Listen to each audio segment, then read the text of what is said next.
dizer que para nós é muito importante estar recebendo hoje o Javier Toré, que foi um dos coordenadores da campanha da prefeita de Barcelona nas redes sociais, Ada Colau, o Marcelo Branco, que é um ativista das redes sociais, foi coordenador das redes também da Dilma, e agora está conosco. E nós estamos fazendo esse debate sobre democracia e a conexão da democracia com as redes sociais, porque para nós é fundamental que a nossa campanha seja uma campanha realizada em dois territórios: o território real, do contato direto com a população, do panfleto, da conversa, da reunião, e no território virtual das redes sociais, que é também um instrumento para que nós possamos chegar mais longe e para que nós possamos também organizar melhor a nossa tropa de militância real. E esse eixo da democracia, ele ganhou uma importância no Brasil ainda maior depois de junho de 2013, quando nós vimos o Brasil entrar na mesma onda que já havia se levantado a partir da Primavera Árabe, a partir da própria Espanha, com a luta dos indignados, e todos os movimentos de luta real, de luta social, que utilizaram a internet como um instrumento de organização e como um instrumento de reivindicação por democracia real. Isso é muito importante para a nossa campanha, porque nós já começamos a construir esse processo de democracia real ao longo desse processo de construção da nossa campanha. A plataforma Compartilha Mudança, que foi inspirada nessa experiência espanhola, também na experiência do Bernie Sanders, é uma fórmula que nós encontramos para que o cidadão possa participar diretamente da elaboração do nosso programa de governo, mesmo que ele não tenha condições de estar presencialmente em alguma das nossas reuniões. Então, quem já visitou a nossa plataforma já conhece e já viu que nós já temos dezenas, centenas de propostas lá cadastradas, além das que nós colocamos no momento em que fizemos a plataforma existir. Então, esse processo de participação, ele está começando. E a nossa ideia é que ele continue ao longo de todo o processo da campanha e que ele não se esgote na própria campanha. Porque nós queremos levar para o governo esta proposta de construção democrática, essa proposta de democracia real. E isso também, o Javier pode nos contar um pouco, como a Ada Colau, e na visita que eu fiz a Madrid, pude conhecer um pouco da experiência da Espanha, de Madrid, da prefeitura também, da Manuela Carmena, que é de oferecer, a partir do governo, uma plataforma de internet onde a cidadania pode propor as suas demandas, os seus projetos, as suas ideias. Então, para o nosso programa, eu tenho algumas ideias que eu acho que dialogam com essa necessidade de nós aprofundarmos a participação direta da população, da cidadania, nas decisões da cidade. Nós temos o orçamento participativo em Porto Alegre, mas ele discute um percentual de menos de 1% do total do orçamento da cidade. Nós queremos ir muito além disso, e que a cidade discuta não só o seu orçamento e todo ele, mas discuta também as principais ações que devem ser tomadas pelo governo. Eu sempre cito o exemplo do Cais do Porto, que é uma obviedade de que é necessária uma participação da população para decidir qual é a relação que nós queremos ter com o nosso Lago Guaíba, se nós queremos um shopping na beira do lago ou se nós queremos uma relação mais direta com a natureza.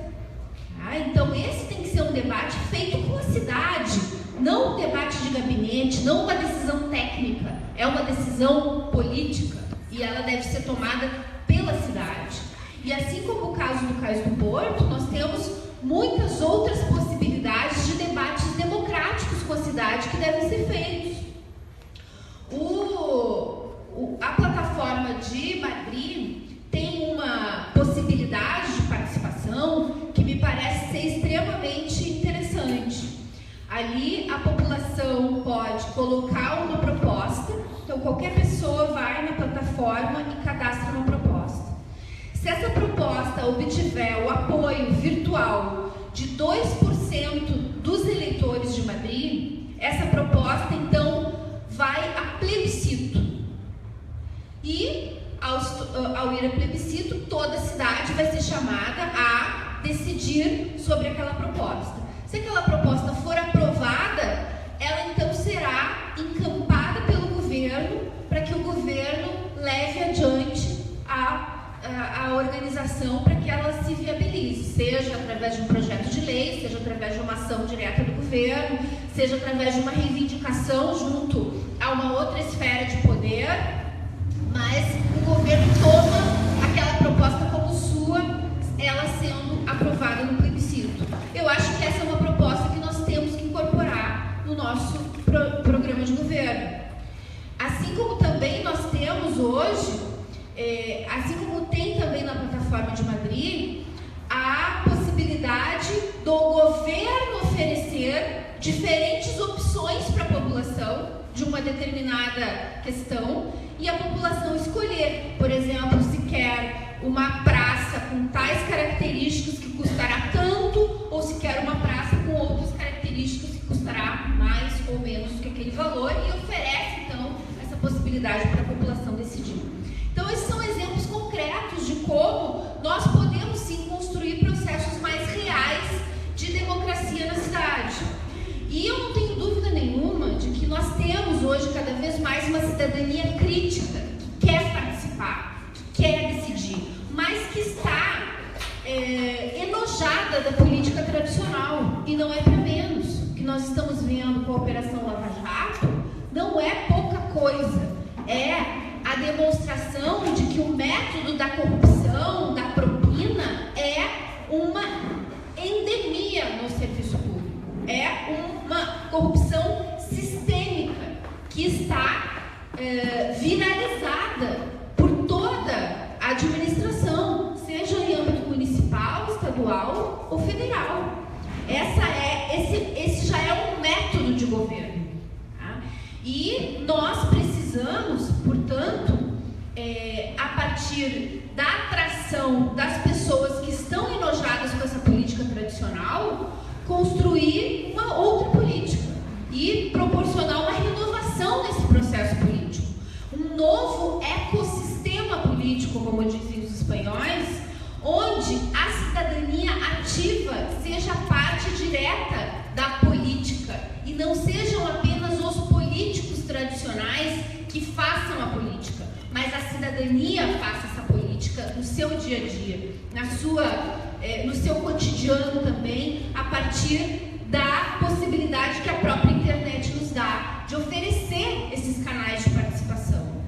E a nossa possibilidade de vitória aqui em Porto Alegre está muito relacionada com essa necessidade de nós desenvolvermos esse novo ecossistema político e que esse ecossistema transborde as nossas próprias forças e ganhe corpo a partir da sua própria vida e que nós, enquanto partido, como é o PSOL, como são as organizações políticas que compõem essa confluência de forças que nós estamos tentando construir, então aqui os companheiros do Raiz da Cidadanista, nós vamos ser células alimentadoras desse ecossistema político e fazer ajudar ele a ter vida própria.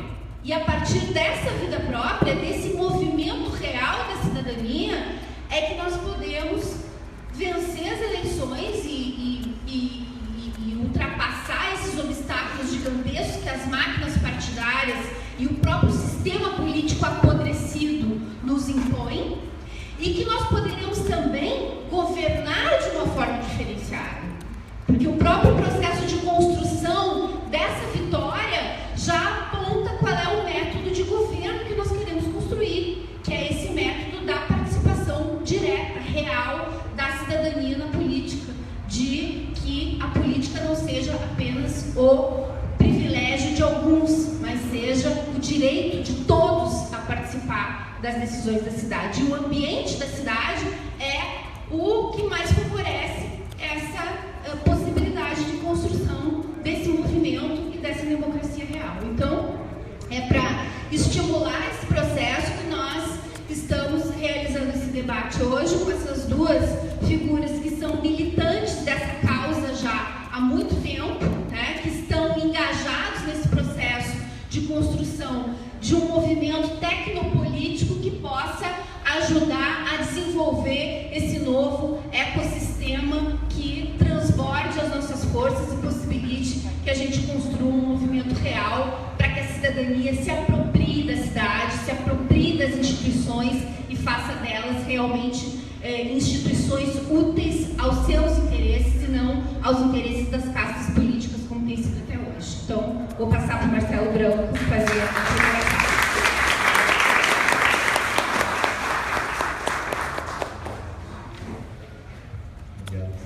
É um prazer ter com a Luciana como monitoria aqui. Eu vou passar rápido, porque talvez eu tenha tempo. Acho que é importante situar primeiro o período que a gente está vivendo, do nosso ponto de vista tecnopolítico, né? Então, nós estamos vivendo um período de uma transição do que era a era industrial, né? E os valores e as formas de relacionamento que surgiram com a revolução do século XVIII e século XIX e foram predominantes durante todo o século XX. Né? No nosso ponto de vista, nós estamos vivendo um momento de uma transição da era industrial para a era da sociedade da informação, sociedade do conhecimento, e que a gente prefere chamar de sociedades-rede. Né? Essa revolução tecnológica digital, ela, do nosso ponto de vista, é muito mais do que uma revolução tecnológica, né? Porque ela altera o nível de relacionamento das pessoas, né? Como que as pessoas estão se relacionando no seu cotidiano, né? Das organizações políticas, econômicas e também das organizações sociais. Né? Então, a gente observa que há uma acelerada evolução de alguns atributos que a humanidade já tinha experimentado e agora experimenta atributos de relacionamento de forma mais intensa, e alguns atributos de relacionamento que a humanidade ainda não tinha experimentado, ela está tendo a oportunidade de experimentar pela primeira vez. Né? E como nós sabemos da nossa linha de pensamento, né, que não é o desenvolvimento tecnológico que determina os modelos sociais. Né? Então, a gente viu na própria corrida da Revolução Industrial, né, os três grandes blocos, né, o leste europeu, a Europa e os Estados Unidos, né, três lugares onde pontearam a evolução tecnológica da Revolução Industrial, onde os modelos sociais foram completamente distintos dos três.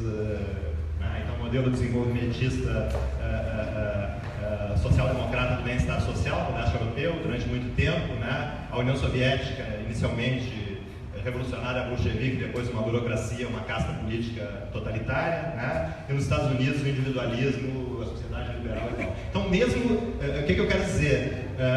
Quem disputou a ponta da revolução tecnológica daquele período histórico reproduzia modelos sociais distintos. Né? Então vai ser a mesma coisa nesse período. Né? Não é o nível de digitalização, o nível de inclusão digital, o nível de acesso às tecnologias digitais que um povo vai ter, que vai determinar o grau de democracia, o grau de liberdade que esse povo vai viver. Né? Nós vamos ter disputas nesse processo, nesse novo cenário das sociedades-redes, que vão determinar se nós vamos ter no futuro uma sociedade mais democrática, mais livre, ou uma sociedade do controle, né, com maior capacidade de repressão dos seus cidadãos. Né?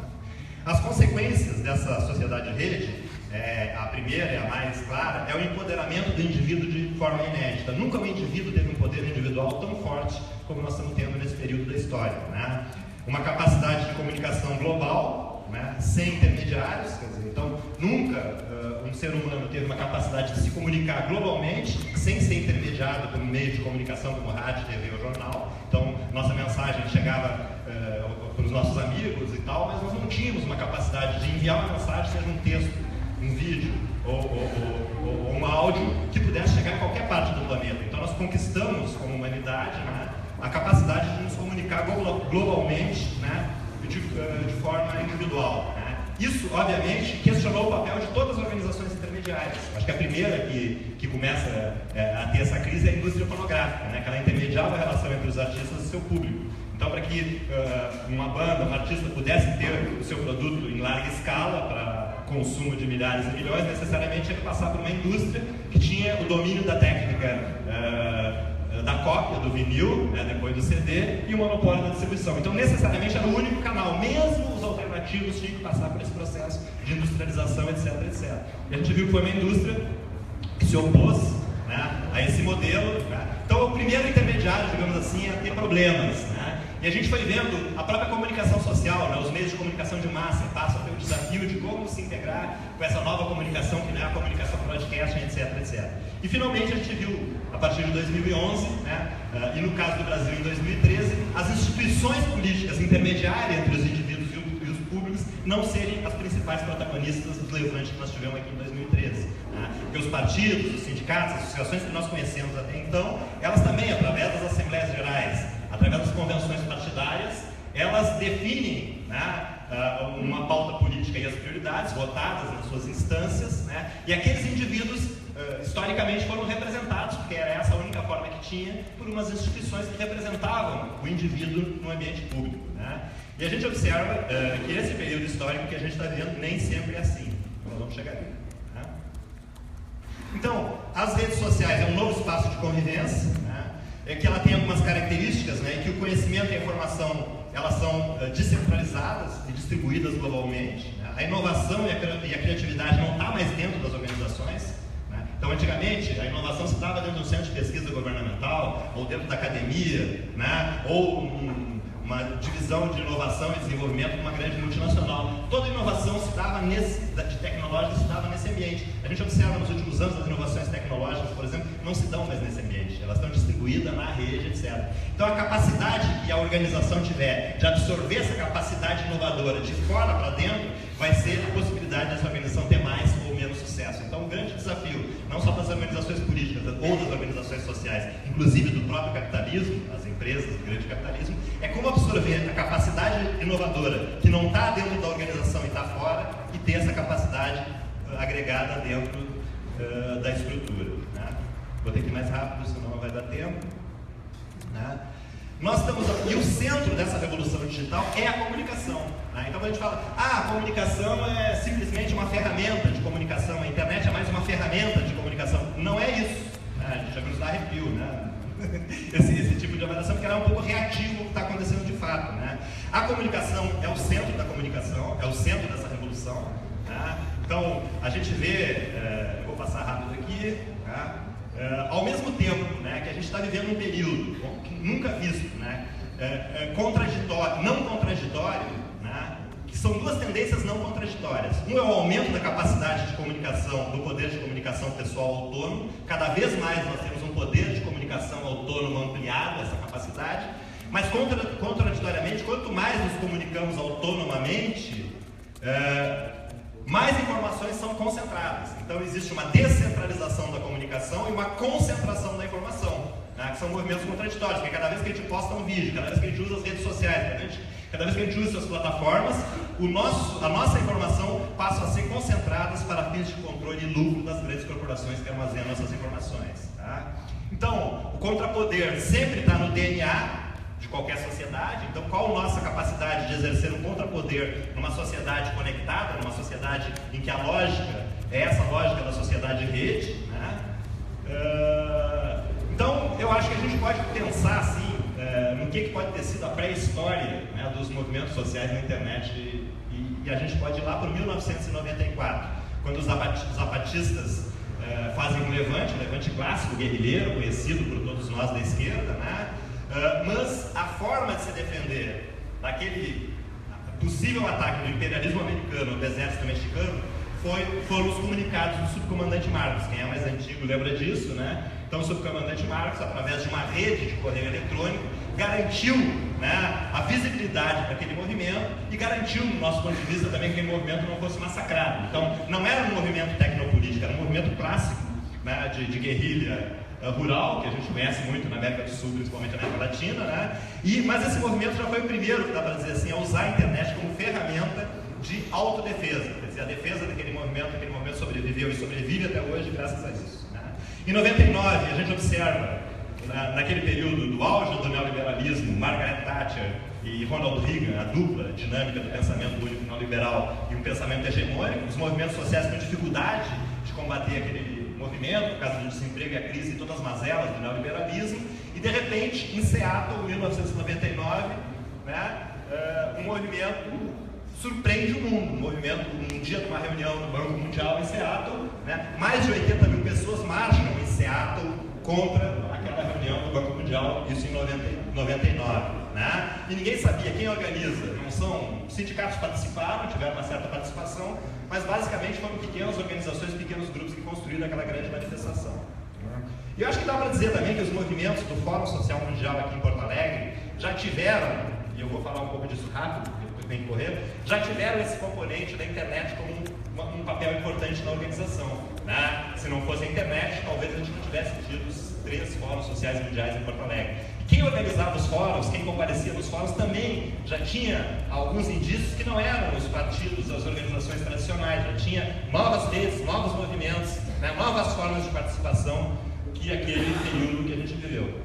E finalmente, em 2011, a partir de Tunis, né? E depois nas revoltas árabes, a luta dos indignados espanhóis, Occupy Wall Street, né? E as lutas na Europa inteira em 2011 mostraram que outro tipo de manifestantes estavam surgindo, outros tipos de manifestações estavam surgindo. Depois, em 2012, no México, o movimento SOE e o 3.2, e finalmente em 2013 no Brasil e na Turquia, a gente experimentou manifestações semelhantes. Né? Quais são os pilares dessas mobilizações, desses novos movimentos? Não são as organizações que representam e falam pelos movimentos, são indivíduos multimídia conectados em redes sem intermediários que fazem grandes movimentos de massas. Né? Tem uma característica bastante importante, que é a horizontalidade, ou sem hierarquia, ou hierarquias temporárias. Isso é, algumas pessoas passam a ter mais influência e mais valor do que as outras, na medida que elas têm mais compromisso com aquela luta. Mas não é uma função que eles passam a ser líderes por 3 anos, 4 anos, 5 anos, não são delegados mas são movimentos temporários, né, de liderança temporária ou liderança horizontal. Outros pilares, né, é a inclusão pelas ideias. Então esses movimentos, eles têm essa característica, né, que são as ideias que unificam. Ninguém pergunta se a pessoa que vai se incluir naquela luta, de onde ele vem, se ele é do PCdoB, se ele é do PSOL, se ele é do PT, né? O importante é que naquela luta, naquela causa, essa pessoa é um aliado, é um parceiro. Então a inclusão das pessoas no movimento é pelas ideias daquela causa, né? E essa ideia da inteligência coletiva, né? Na rede se forma, né, uma identidade coletiva, uma identidade comum que viraliza das redes para as ruas, etc, né? Os pilares dessa mobilização também são os nativos digitais, então os nascidos pós-77, que já têm a internet como ferramenta desde o seu nascimento, né, ou dos seus primeiros passos na sua vida, a internet já está presente. Né? Então, nesses movimentos no mundo inteiro, já são os nativos digitais, os novos protagonistas, né? E sempre são as imagens fortes que causaram um grande poder de indignação. Sempre é uma imagem da internet que faz com que, normalmente, a brutalidade policial passe a ser o combustível, né, para detonar um movimento de causa única. Normalmente é assim, né? No caso da Tunísia, foi a liberação da licença, do alvará para o vendedor ambulante vender o seu produto que não foi dado pela prefeitura, e sempre é uma causa municipal, né? E no caso da Tunísia, aquela negativa da prefeitura de dar aquela licença para o vendedor ambulante fez com que ele tirasse fogo no corpo. Esse vídeo foi para o YouTube e derrubou o ditador de 40 anos, né? No caso da Espanha, a luta inicial contra a reforma do direito autoral, contra o corte da internet, somado com a luta contra o desemprego, marcou 15 anos. Sempre tem uma luta inicial. No Brasil foi o caso do transporte coletivo. E a partir desse momento, que é o momento da pós-incubação, que é o momento da explosão causada por imagens fortes, que causa uma indignação generalizada, sempre em todos os lugares a pauta se generaliza. Então não é mais os 20 centavos do transporte coletivo, né? É mais saúde, mais educação, mais democracia. Isso aconteceu em todos os processos, inclusive nos indignados espanhóis. A luta inicial passa a ser. E todas as características desses movimentos também é uma luta antissistema. Isso é, a pauta de reivindicação não cabe nos marcos institucionais. É como a gente viu em junho de 2013. Aquelas reivindicações das ruas de 2013 do Brasil não cabiam nos marcos institucionais. Não havia uma saída institucional para aquele movimento. Né? Então, para chegar para as minhas conclusões aqui, né? Nós tivemos a primeira onda dos movimentos sociais globalizados, pela primeira vez, depois das internacionais, Internacional 1, 2, 3 e a quarta, que era a nossa, e nós tínhamos 2 ou 3 quartas, para nos divertir um pouco, né? Mas, enfim, eram os movimentos internacionalistas que nós conhecíamos até então e tinham muita dificuldade para organizar ações globais, onde todos os movimentos do mundo se organizavam para fazer uma ação comum. Mas já a partir de 15 anos atrás, no Fórum Social Mundial, já se experimentou as primeiras reações, os primeiros movimentos sociais globalizados, né? E acho que a segunda onda dos movimentos sociais globalizados acontece a partir de 2011, Tunis, né? Depois o mundo árabe, Espanha, Wall Street, México, Brasil, etc, etc. Né? Qual a diferença dos movimentos de 15 anos atrás dos movimentos atuais? Né? Há 15 anos atrás, os movimentos sociais alterglobais, ou por uma outra globalização, já tiveram a internet como um elemento importante, né? Principalmente como um elemento importante de comunicação. Foram os Indie Media, o Centro de Mídias Independentes, os Hack Labs, né, o Ciranda da Notícia, que deram uma narrativa, né, e ajudaram a organizar o que foram aqueles movimentos e contar a história daqueles movimentos de 15 anos atrás do Fórum Social Mundial. Então, a internet teve um papel importantíssimo naquele período como um espaço de narrativa daquele período, daqueles movimentos, alternativo aos meios de comunicação tradicional. Para concluir, o que a gente observa que esses novos movimentos hoje têm, diferente dos movimentos de 15 anos atrás? Não há mais um intermediário nem da comunicação. Então, como a Guiomar Oliveira, uma pesquisadora mexicana, no nosso grupo de trabalho tecnopolítico da Universidade Aberta de Catalunha, colocou, e para mim isso passou a ser definitivo, a diferença dos movimentos de 15 anos atrás é que os movimentos de 15 anos atrás tinham a internet como um componente de comunicação. E os movimentos atuais, a internet não é um componente de comunicação, é o corpo dos movimentos. Né? Então a internet passou a ser o corpo, é lá que se faz a síntese, na própria rede, é lá que as identidades coletivas são formadas, na própria rede. Então não há mais, se a gente pegar de Tunis até aqui, um grupo de mídia ou grupos de mídia que fizeram a narrativa do período. Foram indivíduos conectados em redes com seus smartphones na mão, nas ruas e nas redes, realimentando. Então o corpo dos movimentos está nas próprias redes. Então, para concluir, se me perguntarem, eu acho que os partidos políticos e as organizações históricas estão acabadas, não há mais futuro, não é isso que eu estou dizendo. Né? O que eu estou dizendo? Os partidos políticos têm uma dinâmica diferente dos movimentos rede, né? Das novas formas que se articulam e têm a rede como corpo, né? Mas são hoje quem tem o poder político. Né? Então, esses movimentos globais que a gente acompanhou no mundo inteiro tiveram grande capacidade de revolta e de revolução, mas depois não tem uma capacidade orgânica para dar continuidade do que fazer depois. Né? Então, a gente viu o registro, o retrocesso em vários lugares.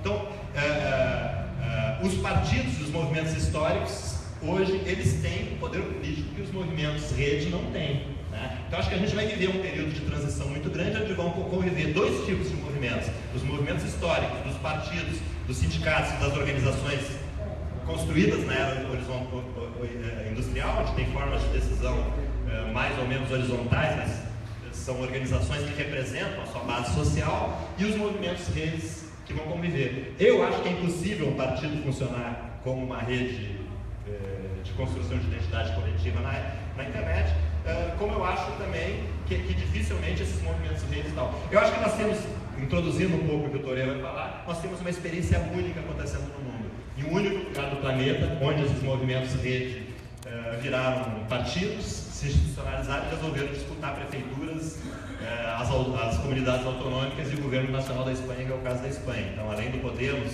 as confluências cidadãs municipalistas, todas elas são herdeiras, né, desse movimento dos indignados espanhóis 15M, né, onde essas pessoas nunca tinham pertencido a nenhum partido, nunca tinham governado e hoje governam as 7 principais cidades espanholas. Então, acho que essa lição, né, dessas dinâmicas diferenciadas, dos movimentos dos movimentos das organizações históricas, compreender elas nesse período, nos dá uma chave como que deve ser a participação social numa administração pública. Então, se a gente pensar no modelo clássico, seria reunir com os representantes das entidades, os representantes do orçamento participativo, né? Que eu acho que temos que fazer isso também, porque são entidades históricas e temos que respeitá-las, mas eu acho que o que o Compartilha Mudança e a campanha da Luciana, a pré-campanha da Luciana está se propondo, é também trabalhar com as novas dinâmicas sociais redes como formas de participação direta da população, empoderando o cidadão de forma individual, para construir e controlar a administração pública de fora para dentro e de baixo para cima.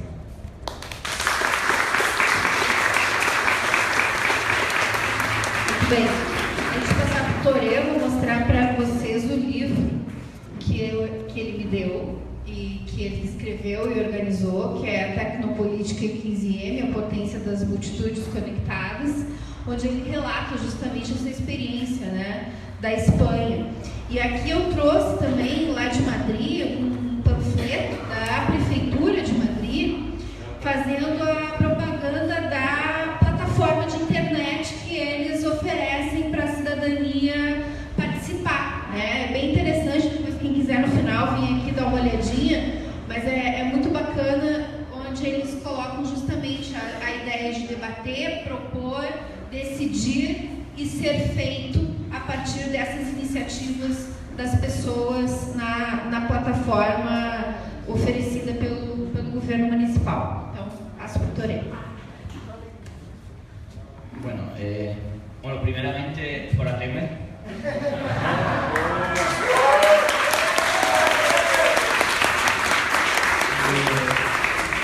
Iba a seguir con el yo y segundamente vamos a ganar Porto Alegre, ¿no?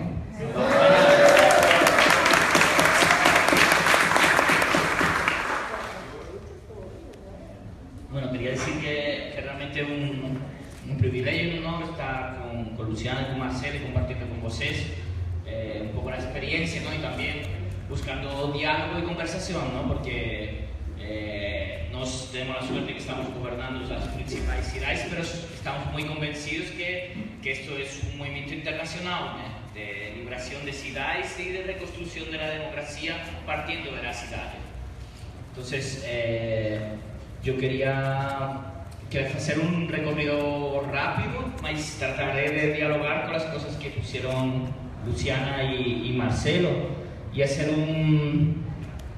una exposición rápida un poco desde el 2011 a un poco la situación actual, con algunas hipótesis de que nos... Bueno, que me voy al castellano, voy a tratar de falar portuñol. Bueno, desde el 2011, esto que ya faló Marcelo, de las primaveras árabes, más también 15M, todo este ciclo de revueltas que ha tenido también una continuidad. No sé si saben que hubo en 2014, estalló el movimiento en Hong Kong, no sé si ustedes lembran del movimiento de los paraguas. Yo estuve lá, fui lá con los compañeros y vi una cosa en otra parte del mundo muy parecida a la que habíamos visto en Occupy Wall Street en 15M o en 132. Y este año también nació, no sé si vieron las revueltas que están en Francia, con Nuit Debout. Yo también estuve lá, tengo la suerte que mi trabajo de pesquisa me permite que donde empiece una revolución yo voy como un maluco, ¿no? A estudiar, a aprender, y de alguna manera nos falamos que estamos en un ciclo de revueltas interconectadas, un ciclo que creo que tiene ya la profundidad del mayo del 68, ¿no? En profundidad de personas que se movilizaron, en la dimensión cuantitativa, es realmente gigantesco. Estamos hablando de 500 millones de personas movilizadas entre estos distintos países y con un apoyo muy grande. Y creemos que es realmente un dato histórico tener en cuenta, porque estos movimientos que nacieron están marcando, no son una excepción, sino son un patrón de dónde van las nuevas dinámicas de organización y comunicación en red en las sociedades conectadas. Entonces, yo creo que también tenemos que tener en cuenta que vivimos a nivel global una crisis de representatividad muy grande. El 75% de las personas en el mundo piensan que no son gobernadas democráticamente, ¿no? Entonces, la crisis de de la representación, ¿no? Tiene que ver también con la transformación del mundo que estamos viviendo y las otras crisis que nos vivimos, ¿no? De un mundo que Marcelo retrataba, ¿no? En este cambio de la sociedad, más de un mundo que no acaba de morir y otro que está naciendo, ¿no? Que está disputando con Mary, ¿no? Pero vimos estas diferentes crisis, una crisis también de económica, política, de representaciones, y también tenemos una crisis de la izquierda, ¿no? Una crisis de la izquierda donde yo creo en este vacío es donde los movimientos en redes han actuado, ¿no? Porque, por ejemplo, en España, la izquierda más comunista y ellos no hacían nada.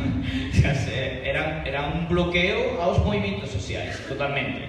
Entonces, cuando empezamos 15M, de alguna manera conseguimos construir un espacio autónomo, sin partidos y sin sindicatos, que fue muy importante para relanzar de una manera progresista. Yo sé que aquí es un tema delicado esto de cuando uno fala que es más progresista, más conservador y que no es de izquierda, mas en España fue importante para construir una autonomía y para hacer que los partidos también comenzaran a se mover.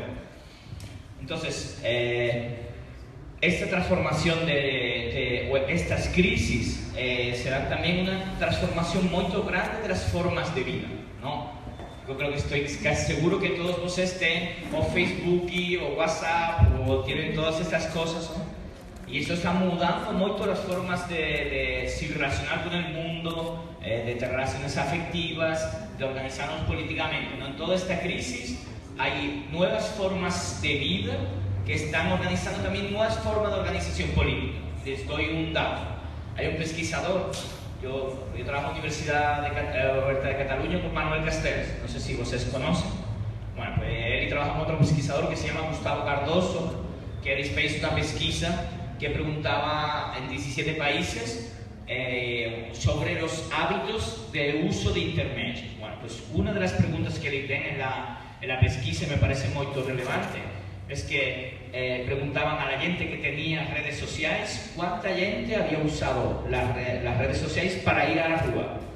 Y la media mundial de esos países era casi 18%. Estoy hablando de muchos millones de personas que han usado, y el país que tenía más gente de las que tenían redes sociales que había ido para la rúa era Brasil.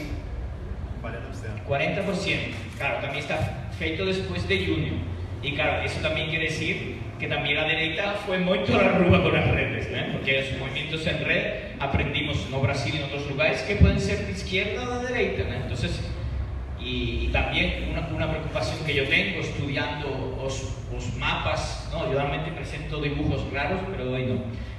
Los mapas de nuestras redes, yo fiquei muy preocupado porque en Brasil, analizando las distintas redes de distintos países, o Brasil era el único lugar donde la derecha gobernaba las redes del movimiento.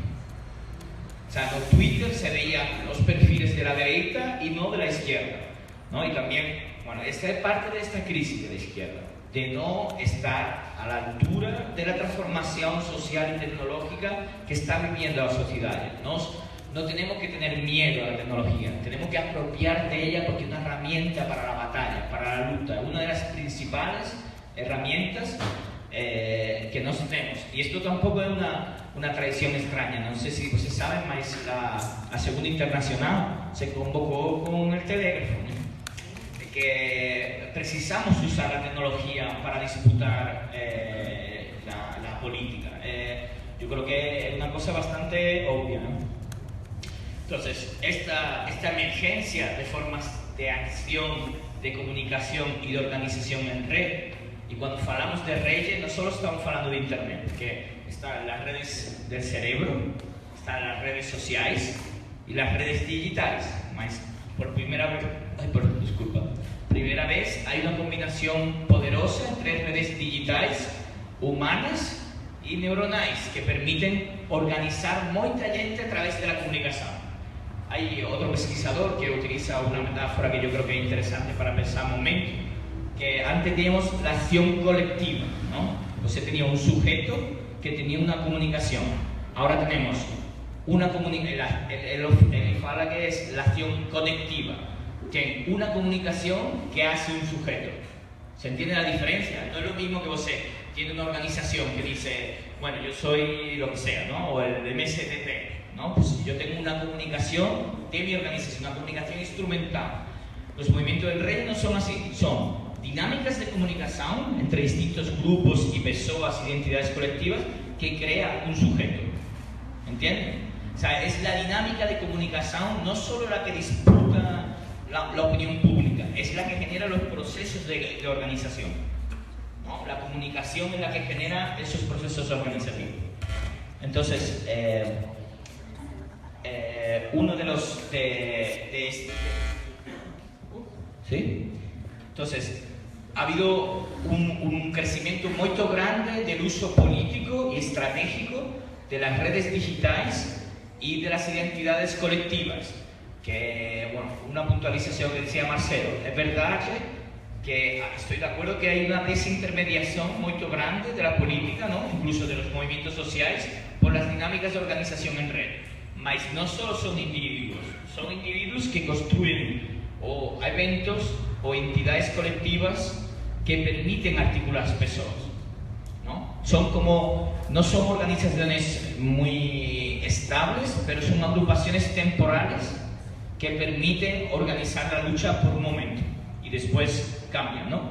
Como si muchas personas se sincronizan en un punto y después se desincronizan y se vuelven a sincronizar. Entonces,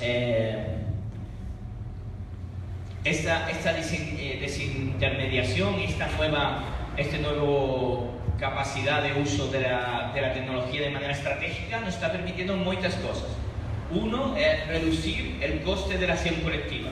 Antes, por ejemplo, organizar una movilización en todo un país es muy difícil. Por ejemplo, en España no teníamos recursos, más por ejemplo, el 15 de mayo nos organizamos una movilización sin grana, sin nada, solo con internet y personas interaccionando en todo el país. No hay una reducción de la posibilidad de movilización porque ustedes se coordinan por la red. Después, otra cosa que es muy importante, yo creo que en política, ¿no? Hemos hablado de la fala de antes, ¿no? Es como nos conseguimos viralizar o extender muy rápido los estados de ánimo, ¿no? El empoderamiento, la alegría, el entusiasmo, todo esto con la comunicación en red somos capaces de construirnos la energía o el convencimiento o el empoderamiento que sirve para extender esa idea. ¿Me siguen? ¿Sí? Por ejemplo, no sé si conocen el Sí se puede de La Paz. Sí se puede. Pues ese tipo de memes y también de esas campañas de comunicación, como decía Marcelo, hay veces no que la policía reprime, mas nos estamos grabando con la cámara y el efecto de que personas te están viendo en la casa, hay un efecto de empatía, de solidaridad que activa los cuerpos, ¿no? Bueno, una cosa que nos está permitiendo la tecnología es construir nuestro estado de ánimo y propagar los estados de ánimo empoderados. ¿Y eso qué genera? Pues más viralidad y que tengamos más impacto. Hay distintos estudios de análisis de redes que muestran la mezcla, que muestran que cuanta más emocionalidad hay, más se expande la información, ¿vale? Entonces, eso, bueno, que también es un tema también crítico a la izquierda, ¿no? La razón, ¿no? Tiene que ser todo muy controlado, mas, los movimientos estos pusieron en el centro, fueron grandes explosiones emocionales, ¿no? Que después uno le da pauta y razona sobre ellas, pero esa dimensión emocional fue muy importante. Y el uso que usamos de esta que nos hablamos de la tecnopolítica nos sirvió para hacer también varias cosas, no solo organizarnos en la capa digital, sino también atacar los grandes medios de comunicación que tienen un bloqueo muy grande y conseguir que los medios de comunicación tengan que hablar de las cosas que nos queremos poner sobre la esfera pública. Y otra parte, también utilizamos a redes para acumular la energía para mandar a gente a la rúa, ¿no? O sea, utilizamos internet tanto para criticar los medios y romper el bloqueo mediático como para organizar a la gente y llevarla a la rúa. Bueno, estas características y otras de la nueva capacidad de organización que tenemos con el uso de internet de una manera estratégica nos permiten disputar la opinión pública y el debate sobre cuáles son las prioridades de la sociedad, ¿no? Que sin pasar por los grandes medios, ¿no? Que ustedes tienen el gran problema del globo, ¿no? Que tiene un monopolio gigantesco mediático, mas el único espacio que nos tenemos para comunicarnos con la sociedad o son las radios o fundamentalmente las leyes, por eso tenemos que ser fuertes ahí. ¿Sí? Calor. Bueno, entonces en España, ahora voy a contar un poco al contexto español y cómo evolucionó el movimiento.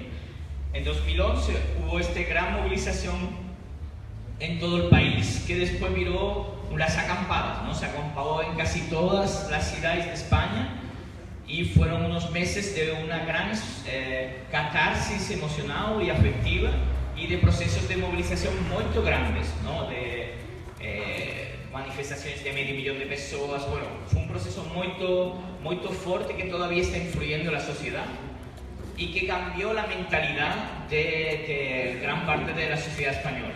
En 2012 nos batimos el récord de movilizaciones del número de personas en la rúa desde que hay datos en España. Y teníamos una situación donde había una crisis muy grande de los partidos políticos. Yo creo que parecida también como la que hay aquí ahora, ¿no? De desconfianza total de los partidos y las instituciones públicas y al mismo tiempo de credibilidad muy grande de los movimientos sociales, ¿no? Del 15M y los indignados. Entonces, en ese contexto había una ventana de oportunidades, ¿no? Había un momento que había la posibilidad de lanzar una apuesta para entrar en el campo institucional. Entonces, 2013 salió el partido X, no sé si conocen, fue la primera experiencia, el primer partido friki que yo apoyé, yo creé. Yo en general no gosto los partidos, pero en los últimos años monté 3. Mas no gosto, ¿eh? Sigo sin gustar, mas hay que hacerlos para no que te dominen la vida. Bueno, entonces en 2013 salió el partido X, que era más inspirado en una idea más de democracia directa, más él tenía una idea muy friki, ¿no? Era un partido sin candidato, con candidato anónimo. Bueno, el caso es que una cosa bastante maluca que no funcionó bien. Estatuto de Internet. Entonces, después nació Podemos, que era de gente vinculada a la universidad, que tenían una experiencia más vinculada a la experiencia de Ecuador, Venezuela, de los distintos gobiernos progresistas latinoamericanos. Y ellos, ¿no? Tiene una visión más bolivariana, populista o así. Entonces, ellos cogieron una parte muy boa de 15M con su visión más de ocupación de la televisión. Ellos hicieron una estrategia bastante inteligente para ocupar los grandes medios de comunicación, ¿no? Si el espíritu más del 15M era más de internet, ellos fueron a la televisión. También tienen fuerza en las redes, pero ellos fueron muy inteligentes de hackear o de ocupar espacios televisivos que se abrieron después del 15M. Bueno, yo no voy a hablar mucho de Podemos, después si quizás queden las preguntas, mas Podemos tiene una visión más, si quieren, más tradicional de visión pues, populista, de conquista del Estado, de desarrollo nacional popular, a televisión, ¿no? Un poco, tiene también elementos interesantes de innovación, mas yo, pues, no es lo que yo más creo, ¿no? O sea, no es como la hipótesis de construcción política a la que yo me identifico. Entonces, después de que Podemos tuviera 5 diputados, ¿no? Ellos en 3 meses de vida consiguieron tuvieron gran suceso en las elecciones europeas, mas se creó un contexto muy bueno para que candidaturas ciudadanas con protagonismo de movimientos sociales, ciudadanos y confluencia de partidos de izquierda crearon las confluencias para ganar las prefecturas de las principales ciudades, ¿no? Justo después de que surgiera Podemos salió Guanyem Barcelona, que quiere decir ganemos, ¿no? Que fue un grito muy importante, ¿no? Porque ya dijimos, bueno, hemos visto que podemos, pues ganemos, ¿eh? Sí, fue el segundo partido que monté en poco tiempo.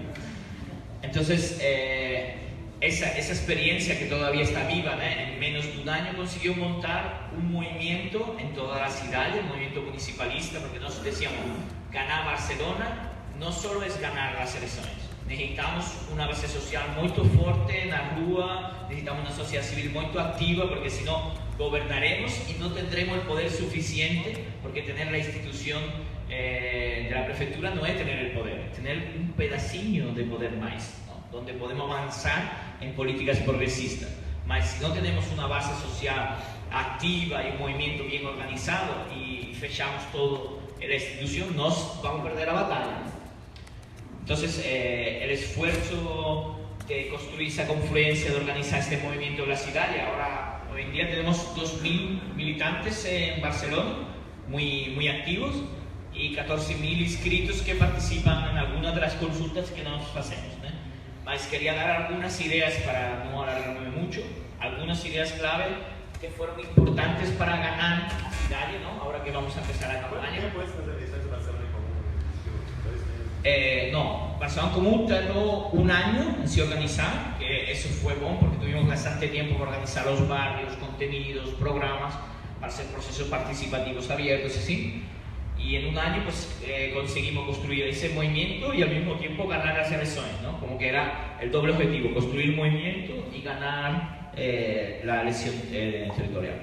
Bueno, algunas de las características que fueron muy importantes fue el liderazgo de Ada Colau, que era una persona muy reconocida y con una legitimidad muy grande, ¿no? En el contexto de post el movimiento.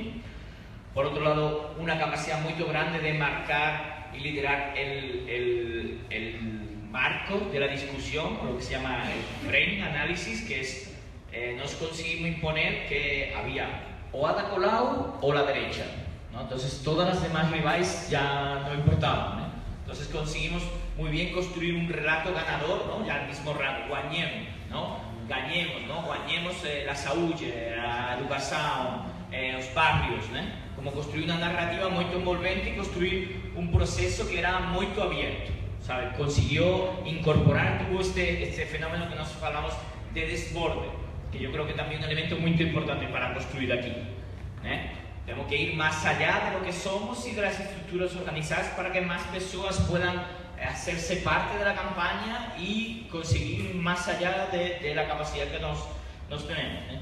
Otro muy fuerte fue la capacidad de mezclar una buena organización territorial con una muy buena organización en internet, ¿no? Conseguimos dominar mucho la red, en Twitter, en Facebook tuvieron mucho impacto porque gastamos muchos recursos humanos de muchas personas que se incorporaron a trabajar en esto.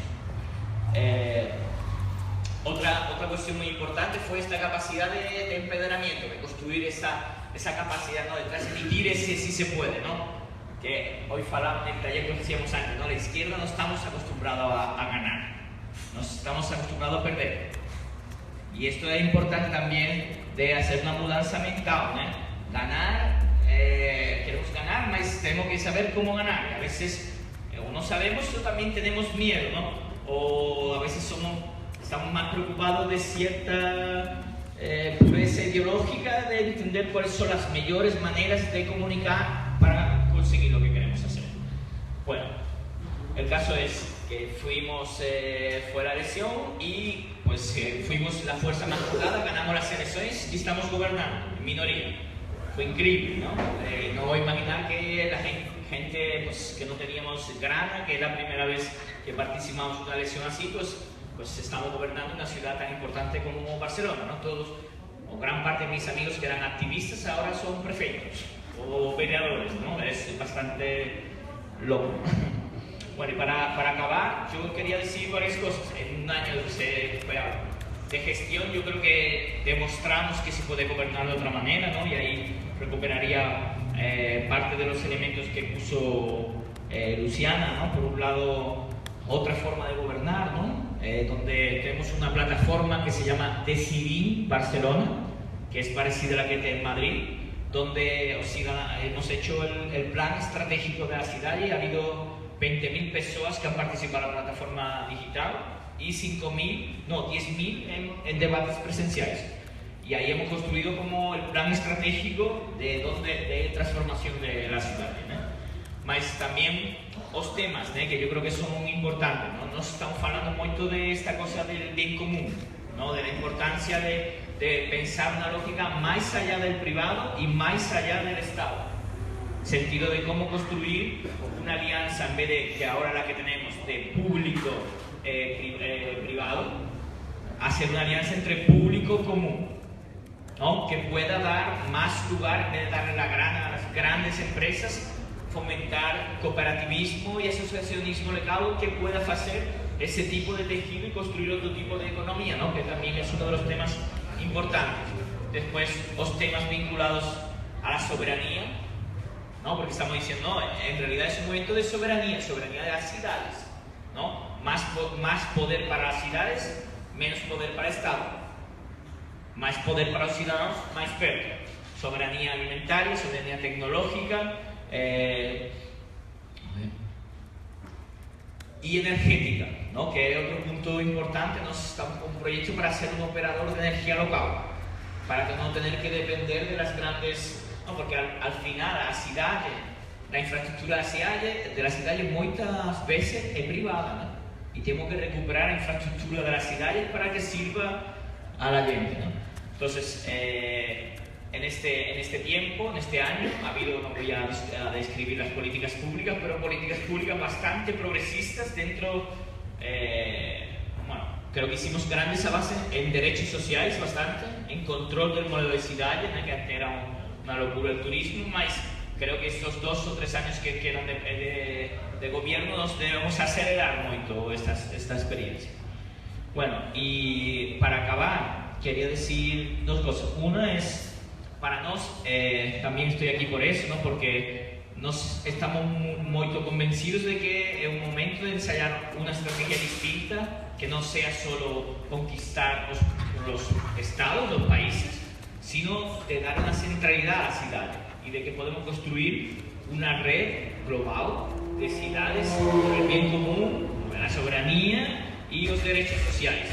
Y creemos que a cidade tiene un potencial de transformador mucho más grande del que hemos imaginado, y realmente si nos pudiéramos conseguir una red entre, ya tenemos Madrid, Barcelona, Zaragoza y todas las ciudades. Ahora tenemos el Ayuntamiento de Nápoles, que hay también un alcalde de izquierda que trabaja mucho con el tejido de movimientos sociales, que también ganó y estamos trabajando con él. Mas si pudiéramos también ganar Porto Alegre y otras ciudades de los próximos años, tendríamos una red de ciudades que podría marcar a tendencia mundial hacia dónde va el devenir del mundo.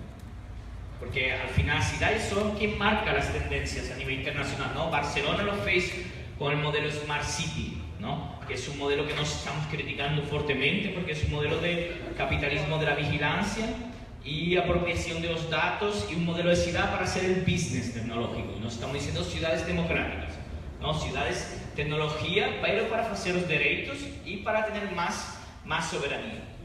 Entonces, esta red de ciudades rebeldes de bien común es nuestra apuesta, y estamos aquí también de una forma de compartillar un sueño, una alianza y una propuesta de hacer juntos.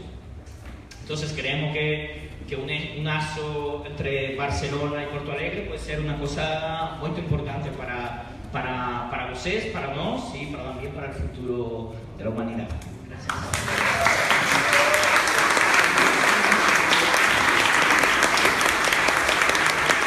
Obrigada, doutora. Vamos então construir esta rede de cidades rebeldes, né? A Fernanda Melchiona, nossa vereadora que está aqui também. E eu queria pedir para a Gabi vir para a mesa aqui me ajudar a pegar as inscrições do pessoal. E enquanto o pessoal vai se inscrevendo, eu convido a Fernanda aqui para dar uma palavrinha.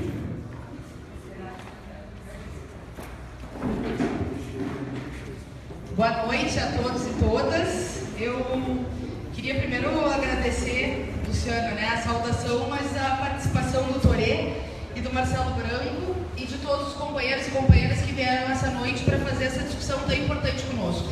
Enquanto os companheiros falavam, né, eu me lembrei muito de um conceito que a gente trabalhou na nossa atividade do dia 18, que é absolutamente conectado com que os movimentos vinculados às experiências que nós estamos vivendo, sobretudo na Espanha, e eu acho que é um lugar mais avançado nisso, trouxe para nós na noite de hoje, que é essa ideia de construir uma rede de cidades rebeldes, em que as novas formas de mobilização e de convocação consigam confluir entre o social, construir novos agentes políticos. Isso tem a ver com a falência dos partidos da social-democracia, também, por óbvio, dos partidos do regime, e o Toré falava, eu diria que a experiência é quase muito parecida, se a gente for fazer uma analogia entre PSOE e PT, e PP, né, e DEM e PSDB, né, que é a analogia que houve na Espanha. Nós tivemos lá em 2013, está aqui o Bernardo, e a gente chegou exatamente naquele momento em que o movimento social ainda maturava para construir um novo sujeito político, e a gente está em 2016 falando de uma experiência que, com todas essas confluências, consegue governar as principais cidades da Espanha e que irradia esse exemplo para outros lugares do mundo. Toré falava de Nápoles, da nossa possibilidade em Porto Alegre, e eu não tenho dúvida que outras possibilidades, como lá no Rio, com o Marcelo Freixo, que também está fazendo seu pré-lançamento na noite de hoje, como eu não tenho dúvida em São Paulo, com a nossa combativa Erundina, né, que também vai representar essa luta por uma política que unifique a cidade como espaço da resistência. E esse é um pouco o nosso esforço com o Compartilhe, na ideia de, a partir das redes, poder abrir para que as pessoas possam, de casa, trazer propostas e construir um programa para Porto Alegre, mas também nos debates presenciais e, sobretudo, na construção desse movimento presencial, que vai ser o determinante para que a gente possa ter essa experiência em Porto Alegre, essa experiência que possa postular uma prefeitura, que seja uma prefeita que lute frente aos ataques do governo Temer, que combata a reforma trabalhista, que denuncie os ataques aos direitos dos trabalhadores, que não fique com pires para o governo Sartori, mas denuncie o desmonte que o governo estadual faz com as políticas municipais, mas muito mais do que isso, que governe para a cidadania de Porto Alegre, que enfrente a máfia do transporte coletivo, que lute pelo direito à moradia popular, que construa uma cidade dos direitos humanos. E eu tenho uma convicção de que nós temos uma experiência e uma oportunidade ímpar na cidade de Porto Alegre, uma cidade que tem uma tradição democrática, uma cidade que nasceu o Fórum Social Mundial, uma cidade que construiu o orçamento participativo, uma cidade, Marcelo, que tem tradição, né, com as conexões globais, com os FIS, com uma série de ativismo e de vanguarda em todas as áreas, que possa conectar essa vanguarda social e ativista também numa vanguarda política, colocando um programa com capacidade de enfrentar as grandes máquinas eleitorais nesse momento que se avizinha, logo, daqui a 45 dias, né? E que, ao mesmo tempo, permita com que a população controle não só a nossa campanha Movimento, mas muito mais do que isso, quiçá controle uma prefeitura no sentido de ampliar a democracia e utilizar esses instrumentos como forma de empoderamento da população. Eu queria perguntar, a experiência de Barcelona, e a gente sabe que a ADA é uma liderança da luta contra os despejos, e ela veio justamente como um referente dessa luta, né, contra as desocupações das hipotecas, que toda a crise hipotecária, do sistema financeiro, dos bancos, etc., na Espanha foi muito brutal, né? As pessoas eram despejadas da sua casa e ainda ficavam com dívidas no banco, e a ADA, com um monte de lutadores e lutadoras, foi a expressão da luta contra os banqueiros e a favor das lutas do povo. Como tem sido, primeiro, a experiência de tentar colocar como um direito do cidadão o direito à ocupação dos vazios urbanos, dos imóveis abandonados, mas muito mais do que isso, como tem sido essa experiência democrática com as instituições já estabelecidas, como a Câmara de Vereadores, como as instituições da cidade, como tem sido essa relação de empoderamento da cidadania por um lado e a construção de uma nova institucionalidade. Eu quero concluir dizendo que nós todos vamos ter um papel fundamental aqui em Porto Alegre, porque não só nós podemos construir uma Porto Alegre para as pessoas, uma Porto Alegre para os movimentos, uma Porto Alegre para os trabalhadores, como nós queremos, e cada um de nós vai ser fundamental para construir esse desafio, com a Luciana encabeçando esse processo, mas com todos nós sendo sujeitos da própria história e sujeitos dessa política.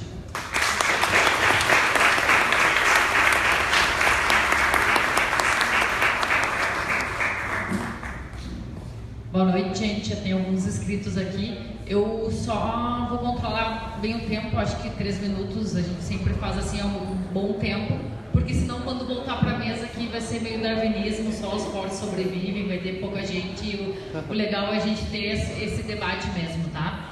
O primeiro inscrito é o Marcelo Soares e depois é o Renato Guimarães, tá bom?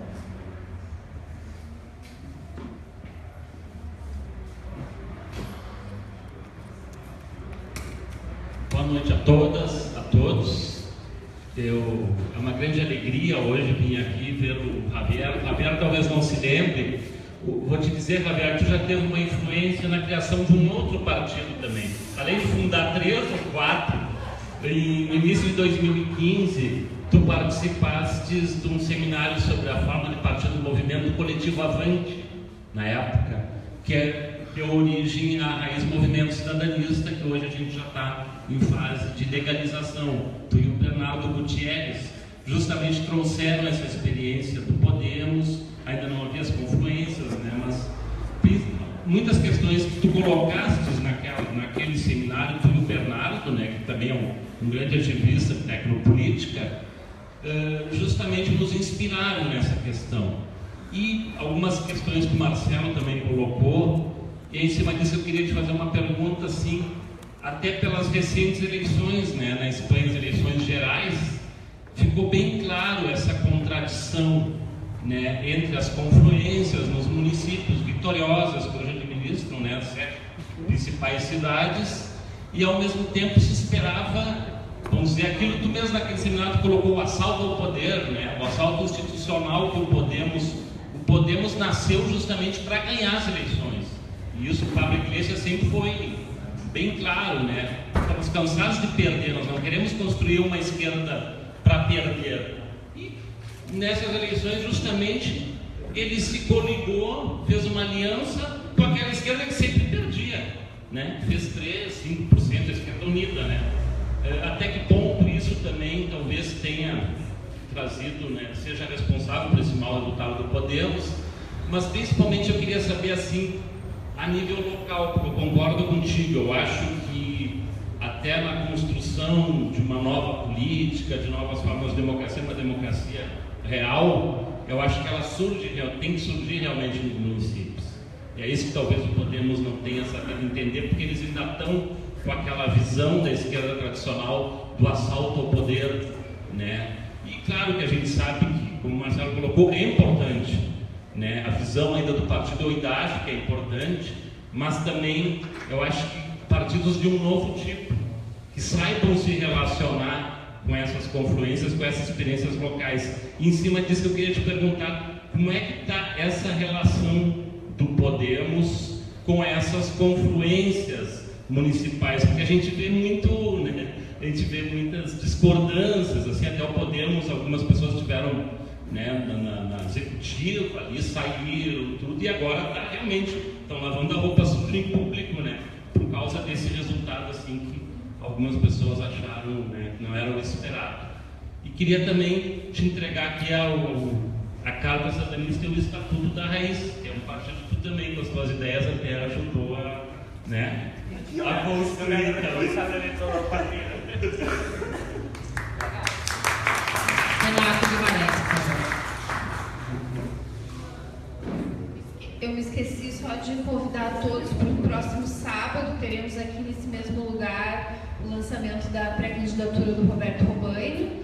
Não sei se tem algum outro pré-candidato aqui que também queira anunciar o seu lançamento. Pode passar para mim aqui que a gente vai anunciando.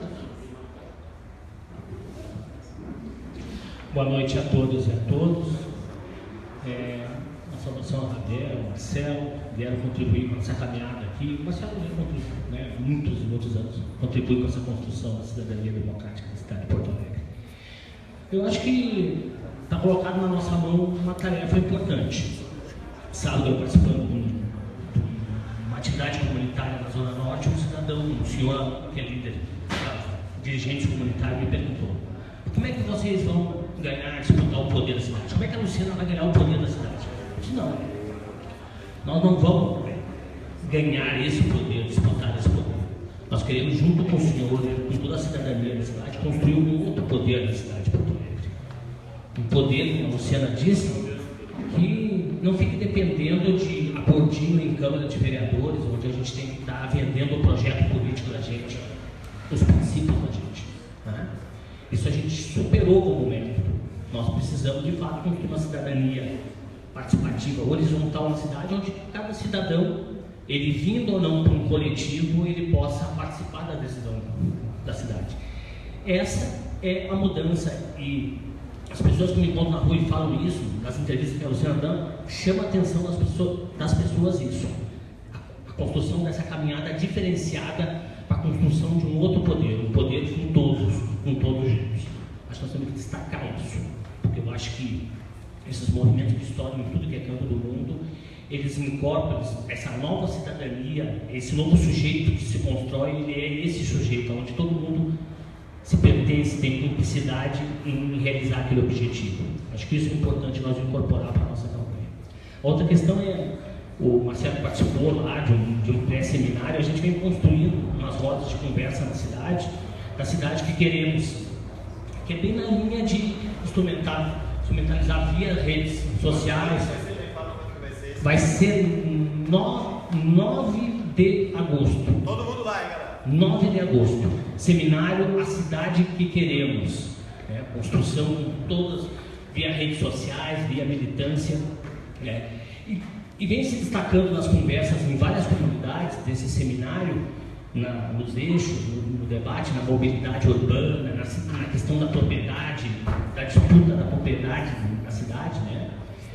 Vem se destacando, trazido pelas comunidades, a necessidade da gente ir além, porque nós mesmos, no PT lá, do erro que cometemos em trazer tudo para dentro de uma esfera institucional, de orçamento participativo, cometemos o erro de limitar a cabeça de pensar da cidade, da cidadania, em cima do que se tinha de dinheiro de orçamento. E não é a cidade que queremos, o futuro que nós queremos, não está limitado ao quanto a prefeita vai ter no bolso, está limitado à nossa capacidade de sonhar, de pensar para frente, em defender a questão ambiental, em defender um outro modelo de mobilidade, não em cima do veículo individual, em defender que o espaço urbano da cidade tem que ser democrático e não da especulação imobiliária, por aí adiante, a questão social não vinculada a ter dinheiro ou não, a pensar modelo, por exemplo, o modelo de saúde de Porto Alegre não é um modelo de saúde de prevenção, é o modelo de saúde da doença. Se gasta mais dinheiro do orçamento de Porto Alegre para a doença do que para a saúde, e assim por diante. Então eu acho que a gente tem que se integrar como campanha da Luciana nesse espaço, principalmente nesse processo da cidade que queremos, mas também dizer para a cidadania, para o cidadão que está muito enojado com a política, que a nossa política é outra política e que nós queremos construir um outro poder, e esse outro poder é o poder que ele está dentro. Não vamos lá pedir migalha na Câmara de Vereadores, vamos ter nossa bancada, vamos reeleger a Fernanda para ter combatidos lá dentro, mas nós vamos primeiro discutir com toda a cidadania e a partir disso construir um movimento, um vetor que não faça a gente ter que mendigar para vereador. Com certeza venceremos. Não tem ninguém inscrito, alguém mais quer falar? Senão a gente volta para a mesa. Pode vir.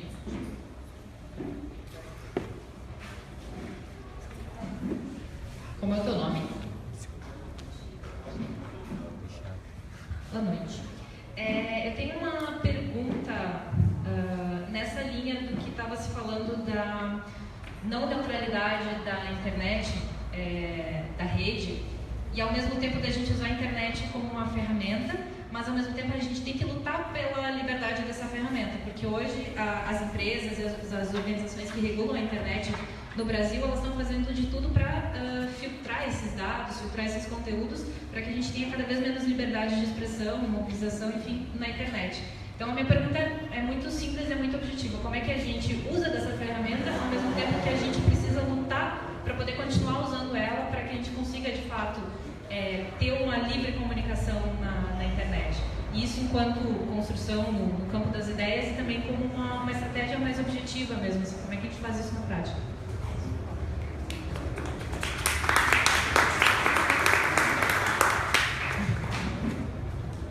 Carla quer falar. Se alguém mais quiser falar, levanta a mão durante a fala da Carla, então. Senão eu passo para a mesa aqui, tá? A minha pergunta, tu falaste bem rapidamente de como tocaste no ponto de conquistar uma televisão, né? Então, isso quando eu estava vindo pro encontro, era uma questão que eu queria perguntar e, se possível, abordar um pouquinho mais, porque eu fiquei pouco tempo, alguns dias na Espanha, mas eu notei que é um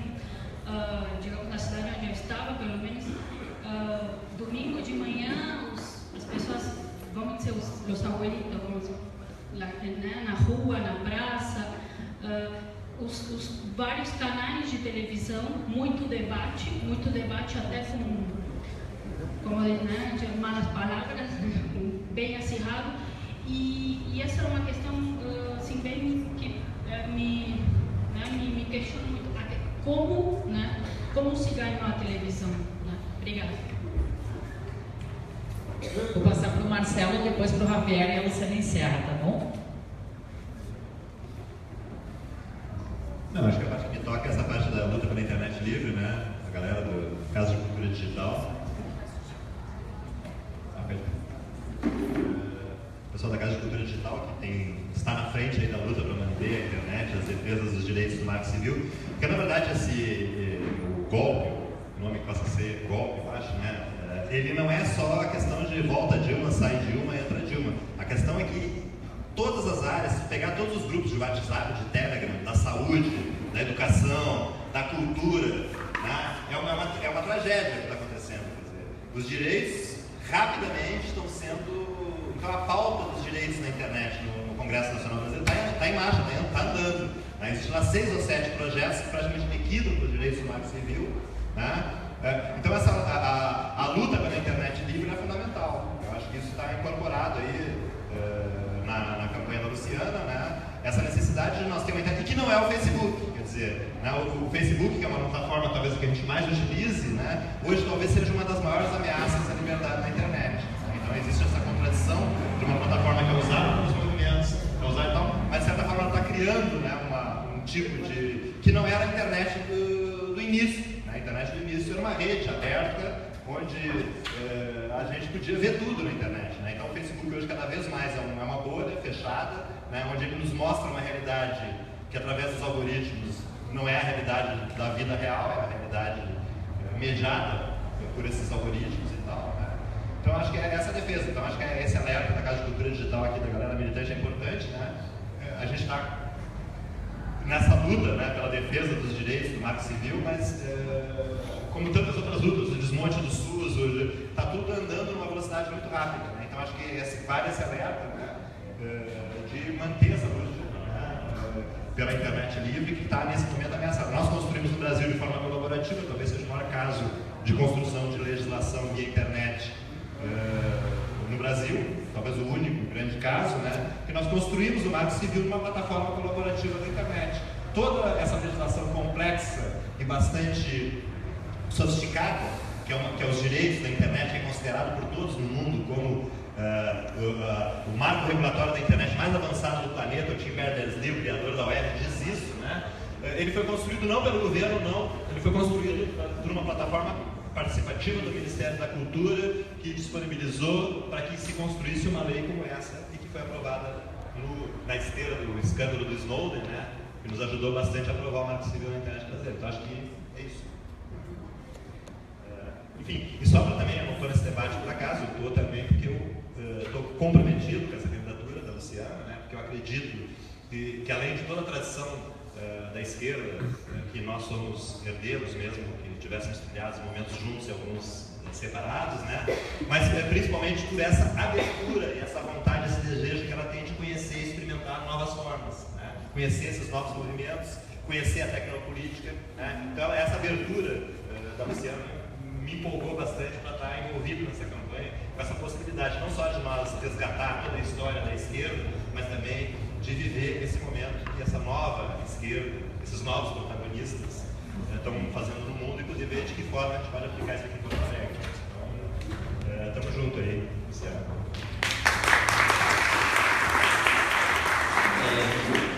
A ver, relación institucional del primer año, difícil, difícil, porque uno ten moita expectativa, né? E moita vontade, né, de transformar muy radicalmente, mas a institución é dura, né? É un terreno burocrático difícil. Y también nos ganamos con una minorancia, ganamos con 11 diputados, que jamás se había gobernado Barcelona con tan poca gente. Entonces, eso fez que, primero, que la gente tuviera pocas personas que trabajando dentro de la prefectura. Entonces, eso hizo que las personas que están trabajando no duerman.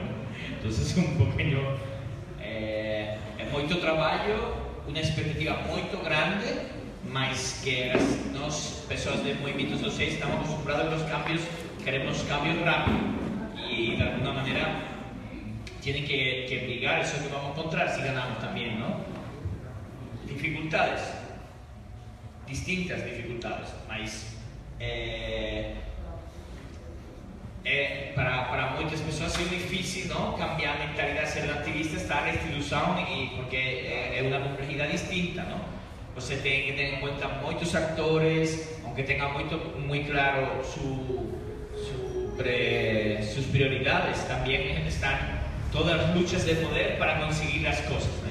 Então, primeiro ano ha sido um pouco difícil en ese, mas eu creo que segundo, que ya más o menos nos veis con la máquina, vamos a avanzar bastante rápido.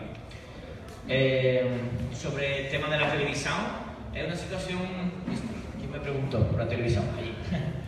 La cuestión de la televisión, en España pasó una cosa muy extraña, porque o 15M no fue nada de televisión, fue internet, mas salió la televisión cuando ya teníamos todo el país ocupado, cuando habíamos salido porque la televisión en España no falaba de 15M, aunque teníamos todas las plazas ocupadas, hasta que nos fuimos portada del Washington Post.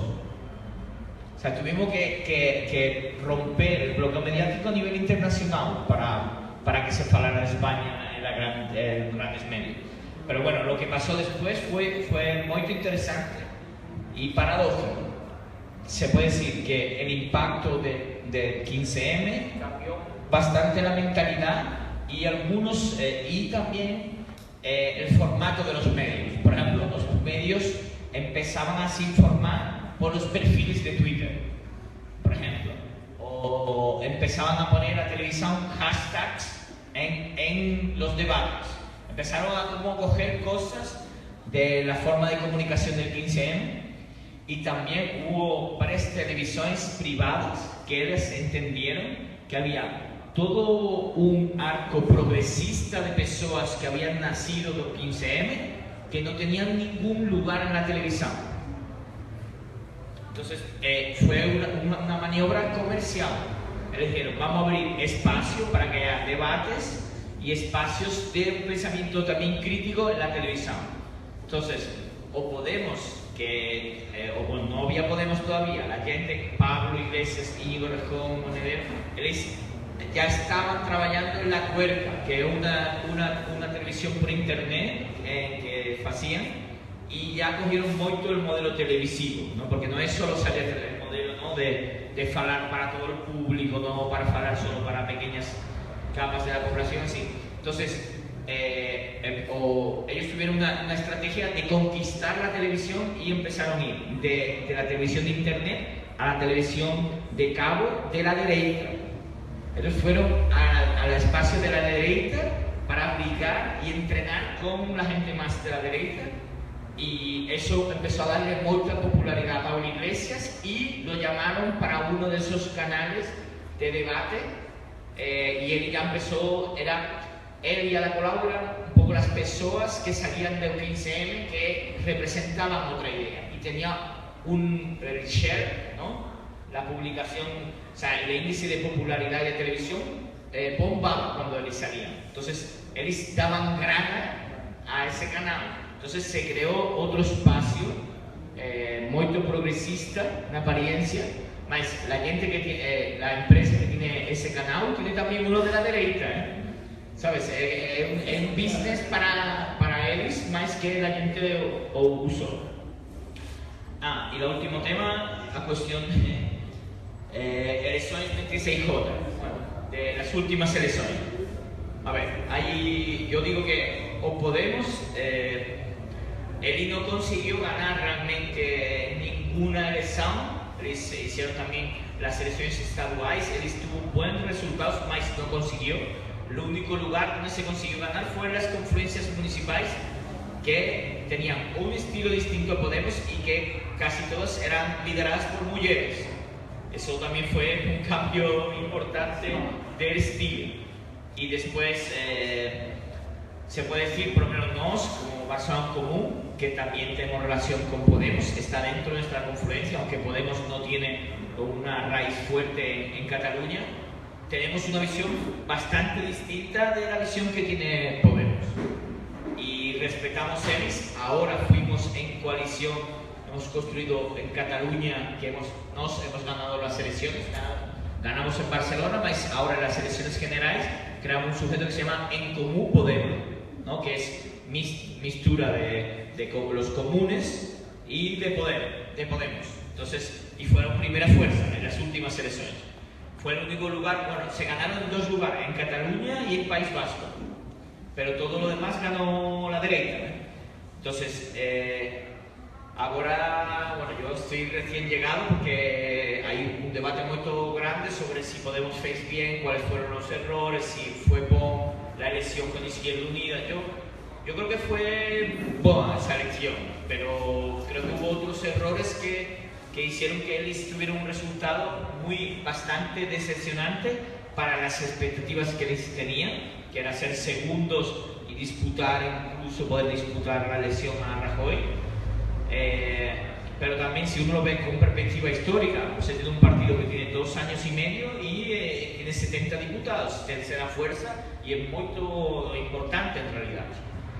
Mas yo sigo teniendo una visión autónoma de Podemos. Podemos tiene una visión hegemonista, ¿no? Gramsciana, la Gramsciana, que él quiere hegemonizar, no tiene una idea de ecosistema político más plural que nosotros tenemos, ¿eh? Entonces, las confluencias tienen, ahora va a haber un debate a ver qué pasa en las próximas elecciones municipales, porque yo creo que Podemos va a querer hegemonizar todo y nos lo vamos a dejar, claramente.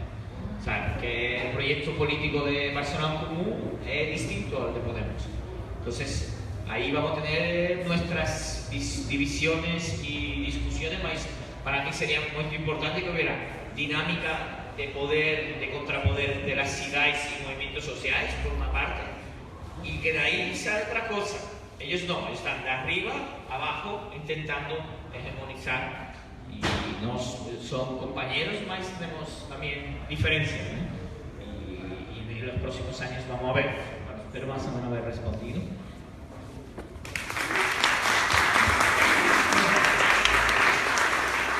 Eu quero encerrar então dizendo que eu acho que primeiro agradecer ao Marcelo pela oportunidade que ele nos proporcionou de trazer o Javier e pela participação que ele está tendo na nossa campanha, e dizer que nós temos buscado traduzir essa indignação que irrompeu nas ruas do Brasil inteiro em junho de 2013